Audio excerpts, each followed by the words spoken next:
the thing to look forward to in the coming weeks is the Palestinian bid for membership of the United Nations. Now, this may seem like deja vu all over again.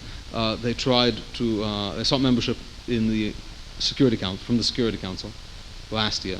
So what's going on? So first of all, one has to understand this is a violation of the Oslo Accords, a complete abrogation, as they set final status issues, like the countries, to negotiations. But the Security Council is the only body that can admit a country to the United Nations. The United Nations has a very clear membership acceptance procedure. It first has to be approved by the Security Council and then by the General Assembly. So they've given up for now on the Security Council avenue. So what are they going to the General Assembly for? So there are kind of two parts to it. The General Assembly cannot accept them as a member. They can accept them as a non-member state. Well, what's that do for them? What's that do for them? First of all, it's another occasion to have an anti-Israel vote, and that's a big function. And it's going to be scary, and there are going to be many things said very critical of Israel. Remember, we've been through worse. The General Assembly, which is going to vote to make Palestine a non-member state, already voted that Zionism is racism, which means that presumably Israel does not have any legitimate existence within any borders. So we've seen worse from the General Assembly. So it has a kind of political effect. The primary use the Palestinians seem to think they're going to get out of this is to allow them to sue Israel in the International Criminal Court for violating Article 49.6. Here's a neat trick. When they were ratifying the charter of the International Criminal Court, they basically took all of the war crimes provisions of the Geneva Convention and they cut and pasted them and called them war crimes within the jurisdiction of the International Criminal Court. That's how they defined war crimes. They didn't come up with a new definition, they just borrowed from that's a very normal thing. In one or two places, they changed the wording, just a little bit. Both apparently to pull in Israel. So for example, under the charter of the International Criminal Court, the relevant provision is exactly the same, except it says transfer directly or indirectly. Well, that's exactly what the Geneva Conventions doesn't say, and that underscores the absence of that language in the Geneva Conventions. However, so Israel is not a party to the ICC, so it doesn't have to worry about this now. It has not signed that treaty. But if the Palestinians can come in and say, well, we accept this treaty, we're a country, we can sign treaties, then they hope to be able to sue Israel for violation of this treaty, and this makes Israelis very worried. Are they going to be able to travel, and so forth? I think some of these concerns it's troubling. There will be a new era of lawfare, and it will be a focal point in a new delegitimization campaign. But one needs to stay a little bit calm. I don't know that the ICC is going to fall over itself to take these lawsuits, for a variety of reasons. If the ICC has jurisdiction over alleged Israeli crimes in the West Bank, it also has jurisdiction over Palestinian crimes. And it will not be long before Israel starts pressing those charges, and I don't think the ICC wants to get involved with that. So it's not clear. I don't know how excited I'm sure they don't like Israel. I'm sure there's no love lost between the ICC and Israel, but they do want to project some kind of fairness. I think it will be very difficult for them just to take cases against Israel, and they may see themselves as best off staying out of it entirely. But that's the advantage that they are seeking. It's a pretty technical thing. Now, what makes it particularly unusual is the General Assembly can at most admit them as a member, a non-member state, so that you're a state. You're a state, okay.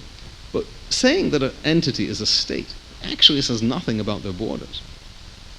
So they want to have this kind of very unusual thing. They want to be recognized as a state with the so-called 67 borders. So that's a very unusual thing. You know, when the General Assembly, when India and Pakistan are admitted into the UN, there's no determination of the border, or Russia and Japan, or China and Japan. So half the members of the United Nations have border disputes with each other, and membership in the United Nations does not any kind of determination of where that border runs. So already it shows the political nature. If the United Nations actually votes that they are a state within the 67 borders, that is far from the membership function, or the state recognition function of the General Assembly, and also seems to have no particular legal force in and of itself. Now, The interesting thing is the Palestinians already have asked for statehood. They declared themselves a state in 1988. So this is not a new thing, right? This is kind of like when Abbas threatens to resign from his presidency, which expired 4 years ago. So it's not clear what they're doing, right? So they declared themselves a state in 1988. They have observer status at the UN. So now they say, but now we'll really be a state. The Palestinians are already recognized by almost as many countries as recognize Israel. So it's not like they need the United Nations to say they're a state. They say they're a state. Most of the countries in the world say that they're a state. The only thing that this United Nations statehood thing does is serve as a kind of focal point for anti-Israel efforts, like an occasion for everyone to gang up, and this very technical point about jurisdiction of international tribunals. They're already a state. When the Palestinians get sued in U.S. courts for supporting terrorism, what's their defense? They don't say we didn't do it. They say sovereign immunity. We're a country. You can't sue us. And they've been saying that since 1988. And indeed, they actually do have many aspects of a country.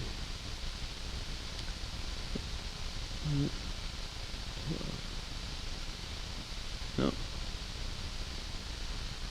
They have a telephone calling code, a top-level internet domain name, their own army, a central bank which prints money, ministries, embassies all around the world. They travel, they conduct business like a country. They have their own TV programs, which does not seem like are censored by Israel. They have control over more than 90% of the Palestinian population. It actually, in many ways, looks like a country. And this is the fundamental tension of the Palestinian claim. On the one hand, they like having a country. They don't want this taken away from them. They want the UN to reaffirm their countryness. On the other hand, they want to keep saying occupation. And this is why this General Assembly thing is not going to be the end of the story, because they want to be a country, but they want to be occupied at the same time.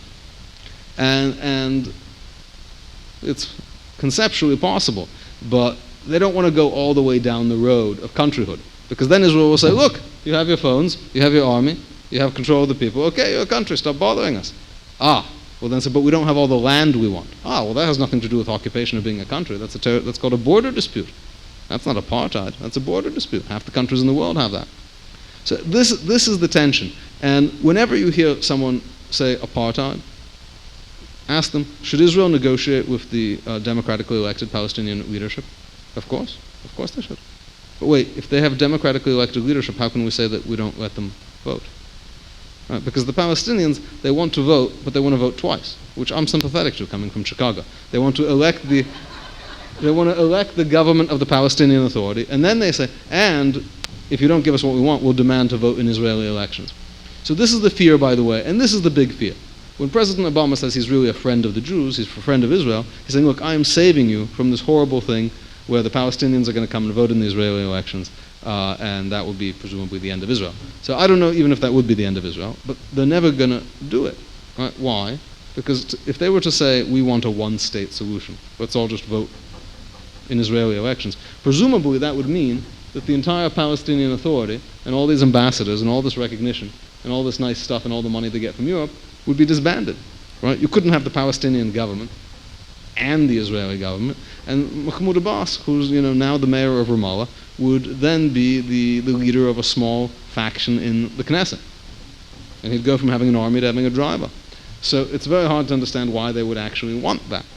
Now, to put this another way, the Palestinians were given a lot of stuff under Oslo.